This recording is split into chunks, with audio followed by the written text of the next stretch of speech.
Let's talk for just a moment. Let's talk politics. I assume you're going to be voting. You're going to be voting next week. You want to tell us who you're going to vote for, or where you Oh, gee, let us see. For whom shall I vote? After agonizing over this, Mike, I've decided that I have to vote for someone who would prevent the election of a demon from hell. That would be Trump, I think. Yes, I think I'll be voting for Donald J. Trump. Let's cut right to the heart of the matter.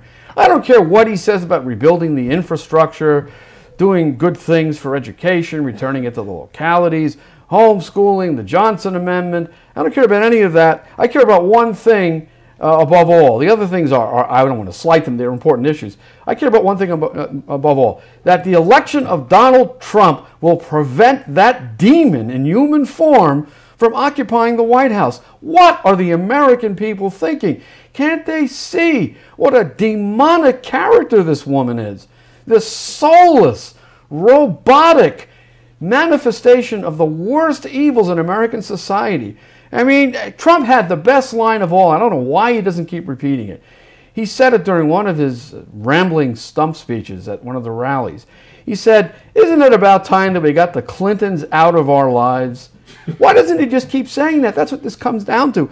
How in heaven's name can the American people even contemplate installing her in the White House along with her still degenerate husband, who's still engaging in sexual relations in their house, according to Colin Powell, with women who are not his wife, as we learned from one of the WikiLeaks email dumps? How can the American people countenance this? Even the worst dyed-in-the-wool Democrat. One of them just defected. I forget his name, the pollster who was on CNN all the time. Yeah. He said, I was a Hillary supporter, but this recent revelation with the reopened FBI investigation, we're looking at a constitutional crisis. She's going to be under several criminal investigations, even if she gets elected. And he just said, look, at this point, I'm no longer a Hillary supporter. That's a Democrat. I think the polls are collapsing for her everywhere now at this point. You know, only in America could we be seriously considering voting for someone who's under investigation by the FBI on several levels. But you know, I know you've heard this analogy. I want to throw it out for the sake of our viewers, and then I want you to comment because we just put it in the print edition of the Remnant under an article written by Vincent Chiarella where he talks about Flight 93. He says this is the election of Flight 93, the one that crashed in Pennsylvania on September 11, 2001. And the analogy, I think, is perfect. We're in the back of this plane. We know it's been taken over by the bad guys. The bad guys are going to take this plane and fly it into the Capitol, the U.S. Capitol or the White House. They're going to do a lot of damage. They're going to kill people. They're going to fly it into the heart of our political power. And you're in the back of the plane. You say, okay, let's charge the cockpit. We have to do something. And the question comes up, wait a minute, the leader of the people that want to charge the cockpit doesn't know how to fly a plane. And what do you say? Okay, well then let's just sit down and wait because we don't have a pilot on board that can go charge the cockpit. And the analogy, I think, is very good. You charge the cockpit anyway. And then you take your chances on trying to land that plane somewhere else in safety because you know what's going to happen if you let the bad guys continue to fly the plane. They're going to crash and everyone's going to die. It's more than a desperate charge in the cockpit. I like the analogy, but we can do better than that. Let's just take the Supreme Court issue alone. Don't tell me that the Republicans have betrayed us when it comes to the Supreme Court.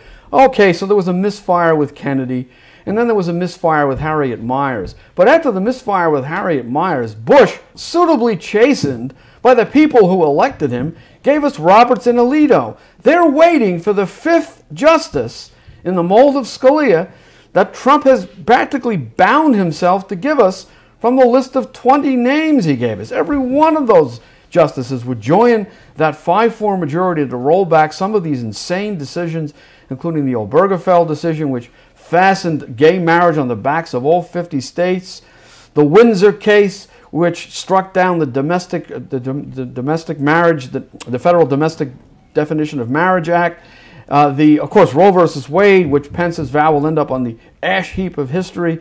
We just need one more justice. We'll probably get 2 or 3 from him if he's elected during those 4 years, because the liberals are practically on life support on that court. They're all in their 70s or 80s. Right, that alone is a compelling reason to vote for Trump. It sure is, Chris, and I'm glad you brought up Harriet Miers. This is what we're talking about. We're not voting for St. Donald Trump. When Harriet Miers when they tried to slip her in because Bush was weak and he was centrist and everything else, what happened? The constituency that he represents stood up and objected to such an extent that eventually Harriet Miers steps aside and we get a better justice. This is what we're talking about. We're not voting for St. Donald Trump. We're voting for that constituency of decent Americans that he represents, powerful conservatives, people who are pro-life, who he has to answer to once he's in office. And that's what I meant before about the analogy, because we already have the folks on our side who agree with what you just said about the Supreme Court, about abortion, about the border protection, about all the good things that he's talking about. But there are a lot of people who are on the fence, and what they're essentially saying is, you haven't seen the Access Hollywood tape. You don't realize what he said about women. We can't vote for a man who said that about women. And it's to these people that we apply that analogy of Flight 93. These people have to realize that it's not Donald Trump the saint that we're voting for. We're not saying he's a wonderful man. That's not what this is all about. It's what he's going to have to do in order to get reelected once he gets elected, if he gets elected, that we're talking about. Look, we have an issue that's a bit more important. We have several issues that are a bit more important than whether Donald Trump is a guttermouth who has low morals in the area of sexuality. I mean, I would say the majority of congressmen can be placed into that category. Let me give you a concrete example of the Supreme Court issue. And by the way, that was 10 years ago, the tape on the bus. The man is 70 now. Yeah. Can't we presume that he's undergone a certain maturation?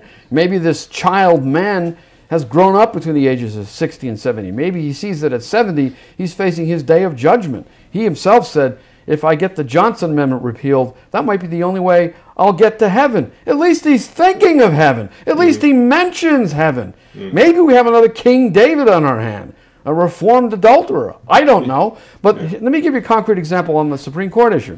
The court has just accepted for review the bathroom wars case out of the Fourth Circuit, where the Fourth Circuit Court of Appeals overruled the lower court's determination that a girl cannot be mandated to use the boys' bathroom just because she thinks she's a boy. The Fourth Circuit overruled the trial court's common sense decision that Title IX doesn't prevent discrimination against so-called transgenders because transgender is a category that doesn't exist in the law. The Fourth Circuit overturned that and has now held that Title IX allows girls to use the boys' bathroom and boys to use the girls' bathroom if that's what they think they are, the opposite sex. This is absolute insanity. The court has accepted it for review. What does that mean? We have 8 justices on the court now. That means the minimum 4 required voted to grant certiorari. It takes only 4 of the 9 justices. So now this case is coming before a divided court. The 4 who granted cert would probably be the conservatives on the court. The 4 conservatives, including Roberts and Alito. And they're thinking, well, if Trump gets elected, we'll have the 5th justice to overturn this ridiculous decision. And if Clinton is elected, well, we'll take our chances with her, but we've got to at least bet on the prospect that Trump will get elected. Now, if she gets elected, she's going to stack the court with liberal ideologues, and we're going to have the Fourth Circuit's decision affirmed.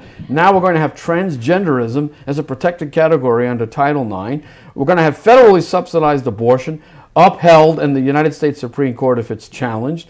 Every abortion restriction enacted by the states henceforth, if she's elected, will be struck down as unconstitutional by her ideologically stacked court. Wake up! Absolutely, and I can hear our critics right now, and we're running out of critics, so I think most people realize what they have to do next week. But I can still hear some of the critics say, oh, there's Ferrara and Matt again, drinking the Kool-Aid. Don't they understand? Donald Trump is an opportunist. His name is on everything. He's not going to do anything for anybody because it's all about Donald Trump. What's the matter with you guys? He's the consummate politician, blah, blah, blah. To which I say, and I think you agree, if Donald Trump doesn't come through with even half of his promises, that's kind of expected. But if he does even a quarter of them, the country is still better off than under Hillary Clinton and her perverse husband back in the White House. I don't understand these, frankly, moronic commentators who try to make a case that the election of Hillary Clinton is somehow morally preferable. Just take the issue of war. She's called for a no-fly zone over Syria. Is she out of her mind? A no-fly zone over Syria? Who flies over Syria? Russian MiGs. Is she proposing to shoot down Russian MiGs to keep the Russians from assisting Assad in his attempt to prevent radical Islamic militants from taking over in Syria? That's the American foreign policy? Shoot down Russian MiGs in order to ensure the ascendancy of radical Islam in Syria. That's her foreign policy. What could be more lunatical?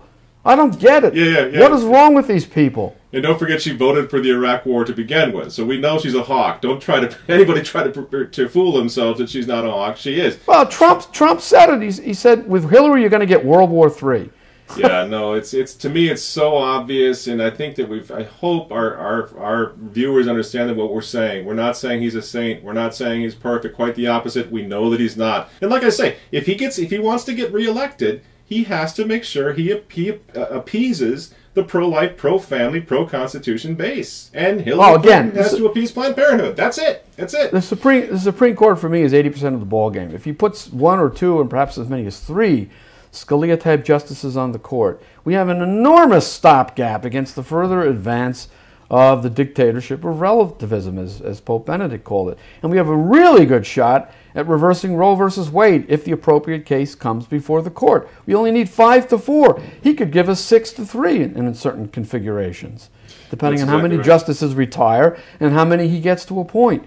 And I don't have any doubt that he's going to keep at least that promise. There's just no way he's going to give us a liberal when he's given us a list already of 20 more or less certified conservatives, at least conservatives by American standards, in the mold of Scalia and Thomas. He said that over and over again. That in itself compels us to vote for him, as opposed to the demon from the pit of hell in human form called Hillary Clinton. You're absolutely right. Let's not forget how fast this is moving along. When Barack Obama came into the White House, you remember his position on marriage? It was one man and one woman, remember? Right. And look what we've done in 8 years. Imagine what they're going to do. And by they, I mean Hillary, Barack, the whole team of them, Soros and the rest, what they're going to do if they get another 8 years. So let's. I don't know if you're going to be up to it, but maybe next Wednesday we'll meet again and have a post-election program just to go over what happened. Hopefully, we're going to be talking about something good or better than Hillary Clinton. Well, I hope we'll be basking in the joy of being able to say, "Ding dong, the wicked witch is dead